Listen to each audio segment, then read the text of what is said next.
আসসালামু আলাইকুম। বাংলার সংবাদে সবাইকে স্বাগত জানাচ্ছি। আমি নাইম ফাথুম মুবিন। সংবাদ শিরোনাম।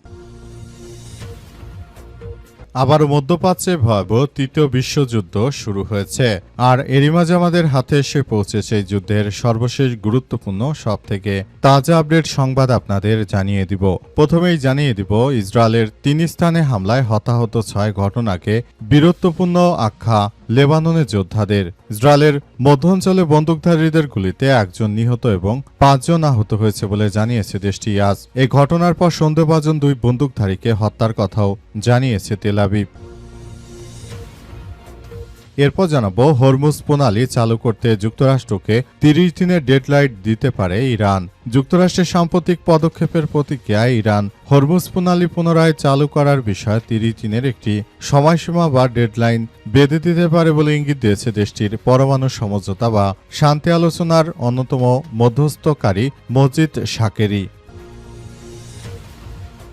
এদিকে ইরানের কোনো সম্পদ তাৎক্ষণিকভাবে অবমুক্ত করা হবে না বললেন ডোনাল্ড ট্রাম্প। যুক্তরাষ্ট্রের প্রেসিডেন্ট ডোনাল্ড ট্রাম্প স্পষ্ট করে জানিয়েছেন যে চলমান যুদ্ধ অবসানের লক্ষ্যে ইরানের সঙ্গে কোনো চুক্তি হলে দেশটির জব্দ করা সম্পদ তাৎক্ষণিকভাবে অবমুক্ত করা হবে না। মার্কিন সংবাদ মাধ্যম এনবিসি নিউজের মিট দ্য প্রেস অনুষ্ঠানে দেওয়া এক একান্ত সাক্ষাৎকারে তিনি এসব কথা জানিয়েছেন।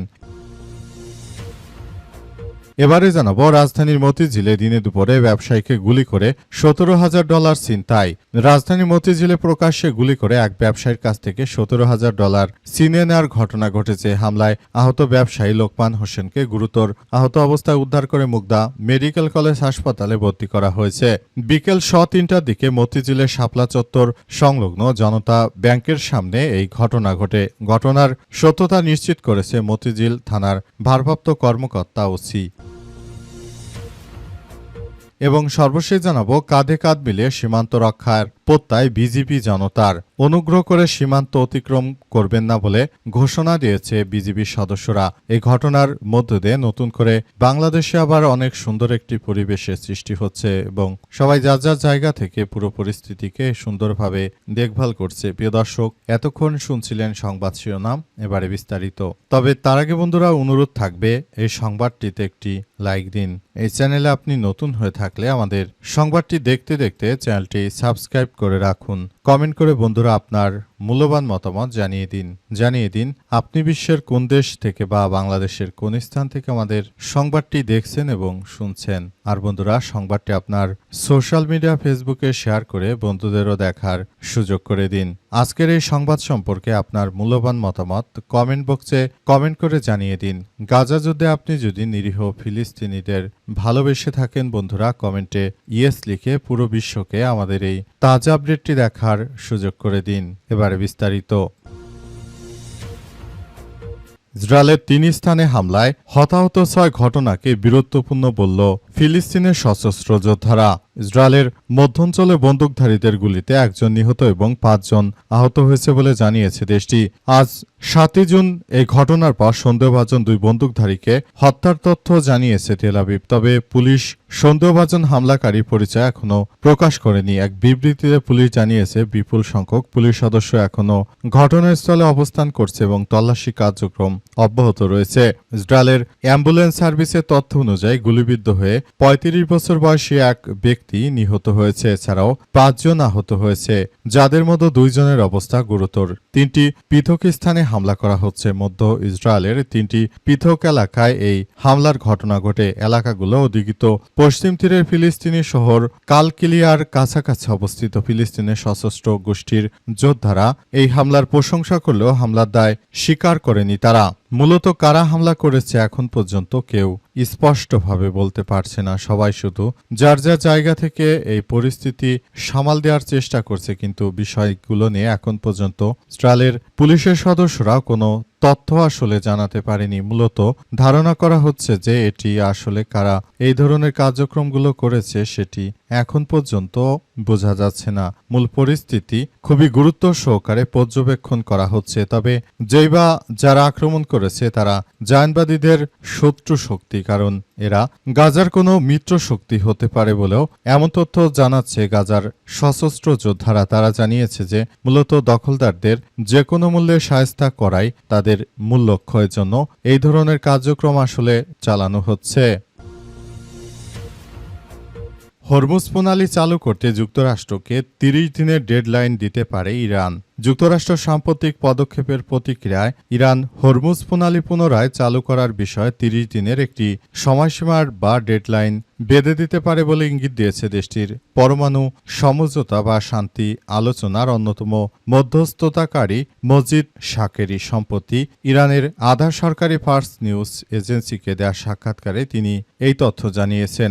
ইসলামাবাদে অনুষ্ঠিত সাম্প্রতিক আলোচনায় অংশ নেওয়া এই কূটনৈতিক জানিয়েছেন যে নতুন প্রস্তাব অনুযায়ী তেহরানের ঘোষণা করা উচিত যে যুক্তরাষ্ট্র এবং তার মিত্রদের পক্ষ থেকে সব ধরনের হুমকি প্রত্যাহার করার ৩০ দিন পর কেবল ইরানি ব্যবস্থাপনায় হরমুজ প্রণালী পুনরায় উন্মুক্ত করা সম্ভব। ইসলামাবাদে অনুষ্ঠিত সাম্প্রতিক আলোচনায় অংশ নেয় কূটনৈতিক আরও জানান যে নতুন প্রস্তাব অনুযায়ী তেহরানের ঘোষণা করা উচিত যে যুক্তরাষ্ট্র এবং তার মিত্রপক্ষ থেকে সব ধরনের হুমকি প্রত্যাহার করার ৩০ দিন পর কেবল ইরানি ব্যবস্থাপনায় হরমুজ প্রণালী পুনরায় উন্মুক্ত করা সম্ভব। গত ২৮শে ফেব্রুয়ারি মার্কিন ইসরায়েলি হামলা শুরু হওয়ার পর ইরান কৌশলগতভাবে অত্যন্ত গুরুত্বপূর্ণ এই জলপথটি কার্যত বন্ধ করে দেয়। এর জবাবে গত এপ্রিল মাসে মার্কিন যুক্তরাষ্ট্র এই প্রণালীতে একটি নৌ অবরোধ আরোপ করেছে। বর্তমানে যুক্তরাষ্ট্র এবং ইরানের মধ্যে শান্তি আলোচনা স্থবির হয়ে থাকায় গুরুত্বপূর্ণ আন্তর্জাতিক জলপথ দিয়ে বাণিজ্যিক জাহাজগুলো চলাচল উল্লেখযোগ্যভাবে হ্রাস পেয়েছে। মার্কিন প্রশাসন অবশ্য জোর দিয়ে বলছে যে যুদ্ধ শেষে কোনো ধরনের টোল বা শর্ত ছাড়াই হরমুজ প্রণালী বাণিজ্যিক শিপিংয়ের জন্য গুরুত্বপূর্ণ উন্মুক্ত করতে হবে। পক্ষান্তরে ওমানের পাশাপাশি এই প্রণালীর উপর নিজেদের সার্বভৌমত্বের বিষয়টি বারবার পুনর্ব্যক্ত করে আসছে ইরানি কর্তৃপক্ষ। ইরানের কোনো সম্পদ তাৎক্ষণিকভাবে অবমুক্ত করা হবে না বললেন ডোনাল্ড ট্রাম্প। যুক্তরাষ্ট্রের প্রেসিডেন্ট ডোনাল্ড ট্রাম্প জানিয়েছেন যে ইরানের কোনো সম্পত্তি অবমুক্ত করা হবে না। সব সময় ইরান যে ধরনের কার্যক্রম আসলে চালিয়েছে সেটি পুরোদমে আমরা যার যার জায়গা থেকে ইরানের এই কার্যক্রমগুলোকে প্রতিহত করব বলে এমন তথ্য নিশ্চিত করা হয়েছে। সেখানে আরও উল্লেখ করা হয়েছে যে কোনো মূল্যে মার্কিন যুক্তরাষ্ট্র ইরানের এই কার্যক্রমগুলোকে প্রতিহত করার মধ্য দিয়ে এগিয়ে যাচ্ছে। মূলত যুক্তরাষ্ট্র তারা শুরু থেকে যে ধরনের কার্যক্রমগুলো চালিয়ে যাচ্ছে এটি মার্কিন যুক্তরাষ্ট্রের জন্য অনেক বড় ধরনের এক বিষয় হিসেবে বিবেচিত হচ্ছে। মার্কিন যুক্তরাষ্ট্র এবং দখলদার ইসরায়েলি বাহিনী তারা ইরানের বিরুদ্ধে যে ধরনের নতুন করে কার্যক্রম শুরু করেছে সেটি কোনোভাবে গ্রহণযোগ্য হতে পারে না বলে উল্লেখ করা হয়েছে।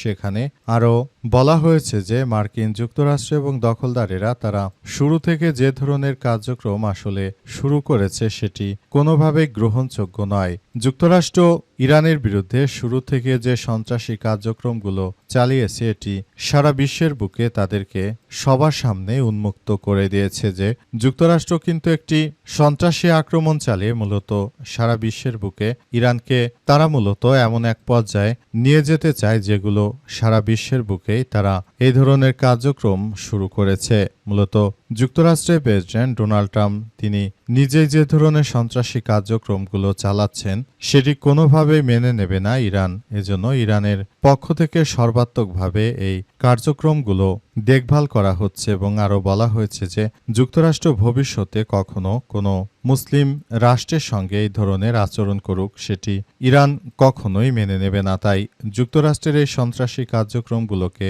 প্রতিহত করার মধ্য দিয়ে ইরান মূলত সারা বিশ্বকে জানান দিচ্ছে যে যুক্তরাষ্ট্রের দিন শেষ হয়ে গেছে, এখন দিন এসেছে ইরানের এবং ইরান নতুন করে সারা বিশ্বকে তারা সাজিয়ে গুছিয়ে তারপর তারা কার্যক্রম চালাবে। মূলত যুক্তরাষ্ট্র যাতে ভবিষ্যতে কোনোদিনও কোনো এই ধরনের কোনো সন্ত্রাসী কার্যক্রম যাতে করে না চালাতে পারে সেটাই করা হচ্ছে।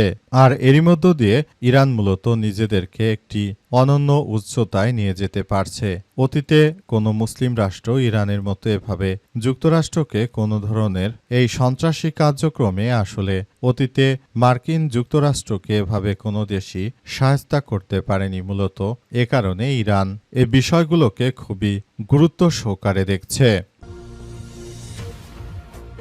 মতিঝিলে দিনে দুপুরে ব্যবসায়ীকে গুলি করে $17,000 ছিনতাই। রাজধানীর মতিঝিলে প্রকাশ্যে গুলি করে এক ব্যবসায়ীর কাছ থেকে $17,000 ছিনিয়ে নিয়ে গেছে। হামলায় আহত ব্যবসায়ী লোকমান হোসেনকে গুরুতর আহত অবস্থায় মুগদা মেডিকেল কলেজ হাসপাতালে ভর্তি করা হয়েছে। আজ বিকাল 3টার দিকে মতিঝিলের শাপলা চত্বর সংলগ্ন জনতা ব্যাংকের সামনে এই ঘটনা ঘটে। ঘটনার সত্যতা নিশ্চিত করে মতিঝিল থানার ভারপ্রাপ্ত কর্মকর্তা ওসি কামরুল তালুকদার জানান, আহত ব্যক্তি মানি এক্সচেঞ্জ ব্যবসার সঙ্গে জড়িত বলে প্রাথমিকভাবে জানা গেছে। তিনি শাপলা চত্বর এলাকায় যাওয়ার সময় মোটরসাইকেলে আসা দুর্বৃত্তরা তাকে লক্ষ্য করে গুলি চালায়। একই সঙ্গে তার সাথে থাকা টাকার ব্যাগ ছিনিয়ে নেয়। ওই ব্যাগে $17,000 ছিল বলে প্রাথমিকভাবে ধারণা করা হচ্ছে। তিনি আরও জানান, লোকমান হোসেন হাতের কনুইয়ের নিচে একটি এবং কানের নিচে দুটি গুলি লেগেছে। ঘটনার পর পথচারীরা তাকে উদ্ধার করে হাসপাতালে নিয়ে যায়। ঘটনায় জড়িতদের শনাক্ত করার জন্য সর্বাত্মক চেষ্টা চালাচ্ছে আইন শৃঙ্খলা রক্ষাকারী বাহিনীর সদস্যরা। তারা জানিয়েছে যে সন্ত্রাসী যেখানেই পালিয়ে যাক না কেন এদেরকে আটক করা হবে এবং এদেরকে ধরে তারপর যথাযথভাবে শাস্তি দেয়া হবে বলে এমন কথা জানিয়েছে আইন শৃঙ্খলা রক্ষাকারী বাহিনীর সদস্যরা। মূলত বিষয়গুলো সবাই খুবই গুরুত্ব সহকারে দেখছে এমন তথ্যই নিশ্চিত করা হয়েছে। তবে আসলে আদতে শেষ পর্যন্ত কি হতে চলেছে বিষয়টি এখন পর্যন্ত নিশ্চিত করা যায়নি।